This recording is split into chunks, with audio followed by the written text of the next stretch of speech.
तो हर साल दिवाली के बाद नॉर्थ इंडियन स्टेट्स का और स्पेसिफिकली दिल्ली एनसीआर का AQI सीवियर कैटेगरी में चला जाता है। वर्ल्ड की मोस्ट पॉल्यूटेड 30 सिटीज़ की लिस्ट में से 22 इंडियन सिटीज़ हैं।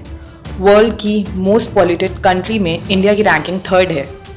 तो क्या इतना पॉल्यूशन होने का रीज़न पॉपुलेशन है? But in that case China की रैंकिंग इंडिया से बेटर क्यों है? So I guess it's not population, neither it is Diwali के साइड इफेक्ट्स या फिर रेगुलर कार्स और हैवी इंडस्ट्रीज एमिशन। इन सब से रेगुलर पॉल्यूशन तो होता ही है, बट इस महीने में, दैट इज ऑटम के महीने में, एग्रीकल्चर स्टबल बर्निंग की वजह से पॉल्यूशन और ज़्यादा बढ़ जाता है।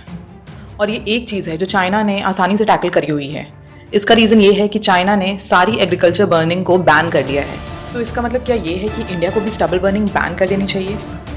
बहुत से इंटरव्यूज़ में किसानों ने खुद ही एडमिट किया है कि स्टबल बर्निंग कोई सोल्यूशन नहीं है और उन्हें पता है कि इससे कितना पॉल्यूशन होता है, बट उनके पास कोई चॉइस भी नहीं है। और हम ये फैक्ट डिनाई नहीं कर सकते हैं कि उनके लिए ये कितना इंपॉर्टेंट है। इसीलिए there has to be a permanent solution by the government instead of blame game. In fact दूसरी कंट्रीज़ की लर्निंग से एंड सोल्यूशन ओरिएंटेड अप्रोच से सीख लेने में कोई प्रॉब्लम नहीं है। Now there are lot of solutions, जैसे कि straw recycling approach, government subsidies, farmers education या फिर क्रिएटिंग एडवांस टेक्नोलॉजीज। बट आज के टाइम में जिनके पास कैपिटल है उनके लिए कैपिटलिज्म ज़्यादा इंपॉर्टेंट है। एयर क्वालिटी इंडेक्स की बात करें तो ये मेजर किया जाता है बाय मॉनिटरिंग पॉल्यूटेंट्स जैसे कि PM10, PM2.5, nitrogen dioxide, ozone, carbon etcetera. तो जितना ज़्यादा एयर क्वालिटी इंडेक्स होगा उतनी ही वर्स एयर की क्वालिटी होगी। इसकी रेंज 0 से स्टार्ट होती है, तो 0 to 50 गुड क्वालिटी में आता है और 400 to 500 सिवियर कैटेगरी में आता है। And Delhi of course is running in the last category.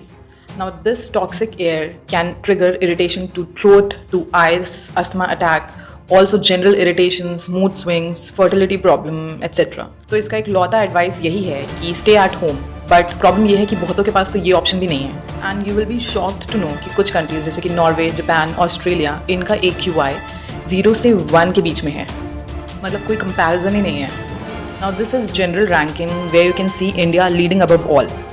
तो कंट्री की रेगुलर बैड एयर क्वालिटी के लिए open waste burning, car and heavy industry emission या फॉसिल फ्यूल्स, ये सब तो रिस्पॉन्सिबल है ही।